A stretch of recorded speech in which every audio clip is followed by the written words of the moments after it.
Hi, I'm Rhonda Free. Today I'm going to talk to you about why you should not take your own life. My dog Shadow. Hello Shadow, say hi. Hi, hi, hi. She's beautiful. She's a wonderful girl. Dogs are a wonderful reason. Pets are a wonderful reason. So there not only have 12 more reasons to give you as to reasons for living. Animals are always a good reason to help you stay alive. I've had many of my patients tell me that their pets help them, help sustain them. And that kind of unequivocal, unconditional love in your life every day is absolutely a wonderful thing to have. And I recommend it strongly.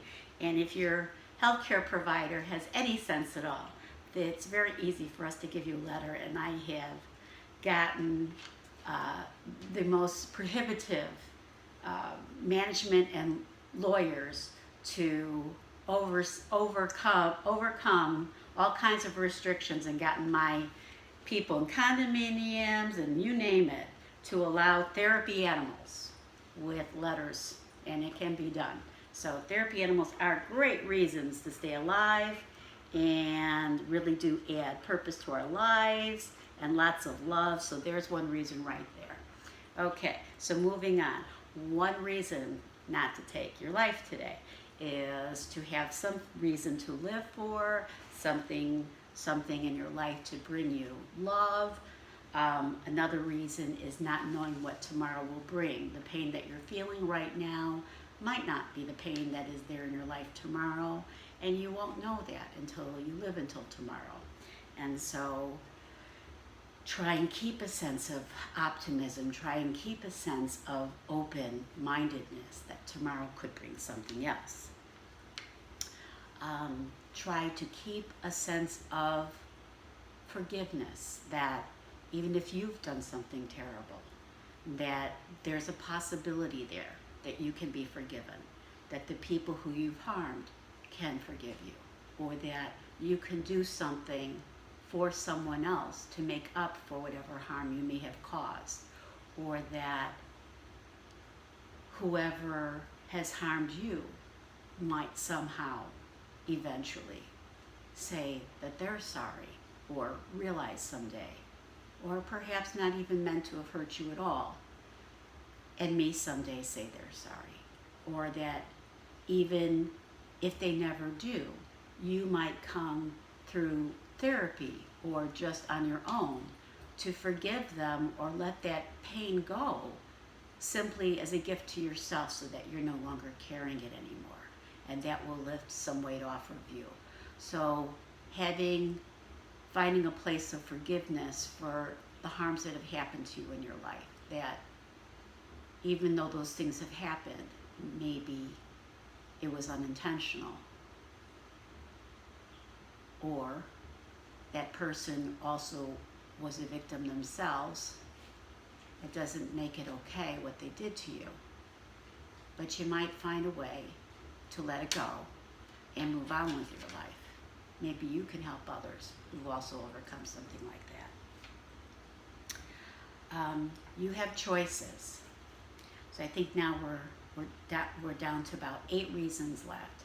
And so another reason to choose to keep on living is to choose that option, that death isn't the only option, that sometimes the more we push against the pain that we're feeling, trying to avoid the pain that we're feeling, trying to numb the pain that we're feeling, actually causes the pain to linger around longer.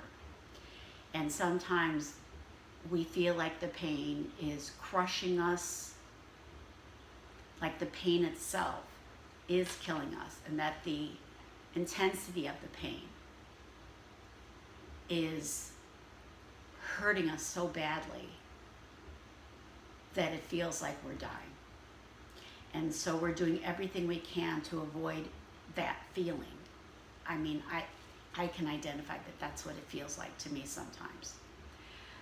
And so I'm trying to do all I can to run away and avoid and push away that feeling. But I have found over the years that what I need to do to actually overcome it is stop doing that and be 100% with the pain, as horrible as that sounds, that if I, yes, my doggy, yes, my shadow, I know you're here, thank you. I'm very aware that you're here and I love you.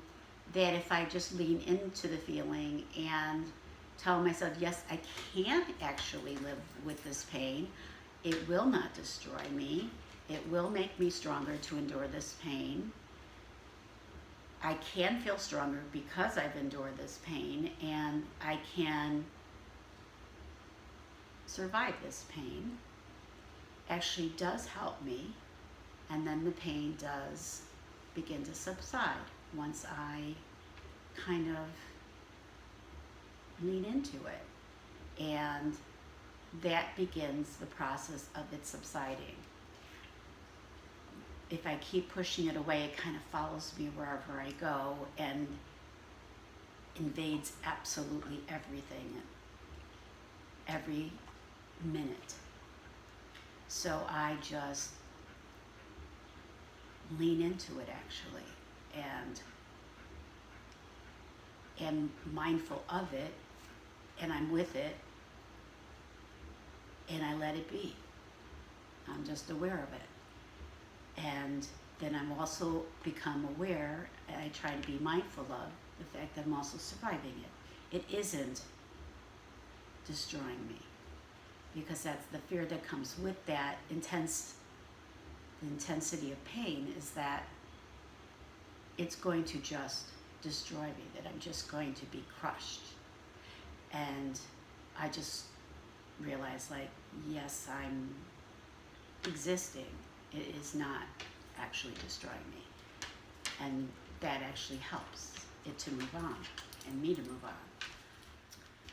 So the last reason is that you leave a legacy of a lower standard for everyone that you know who knows of you when they're contemplating a difficult period in their life.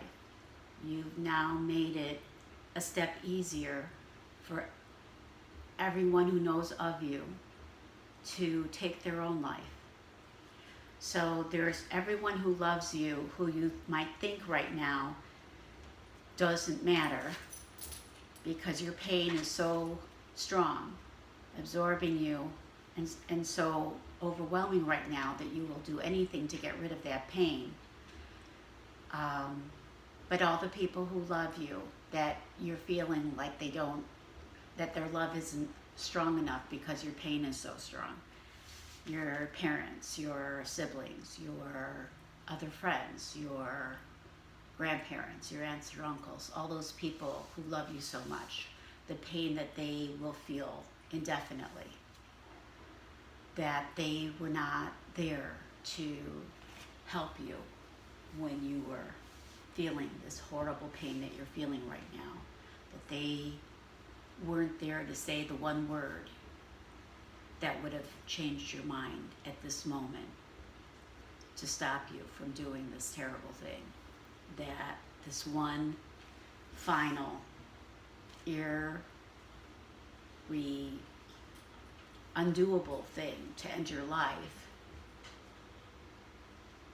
because of this horrible, horrible pain you're feeling that can't be undone, death, when tomorrow could have brought something else that might have changed your life entirely. This permanent solution to what could have turned out to be a temporary problem, that you can't foresee the change that could possibly come a month from now, a year from now, and how they failed you. All those people who care about you, who know of you, who know you, who care about you, those people will be suffering the rest of their lives with the guilt that if they had only done one more thing, if they had called you a moment earlier or said something different or done something different, those people, all those people who love you will be forever in pain. if they had only done this one thing differently. And that trauma, I don't think you mean to cause them. And so if you can not do this permanent thing and instead try and get some help and reach out to them and tell them that what they can do to help you, it will make such a difference to you and to their lives to try and help you so that that doesn't happen. But then the unforeseeable consequences that you don't know about, besides that, you might think, oh, they don't care about me right now. Oh, I've already done that.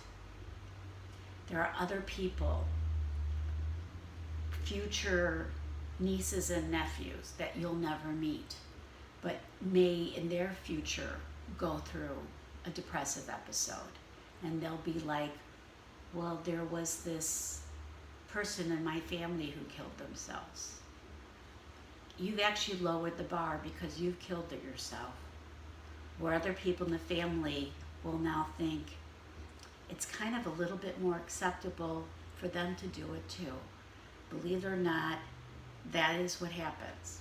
When somebody has suicided in a family or a friend has suicided, it kind of tortures everybody in a community or in a high school or in a school or in a neighborhood. When you know somebody who's done it, it not only tortures everybody else who knows that person, but they also think when they're going through a painful period where they don't know when that pain will end, they also kind of get it and they think,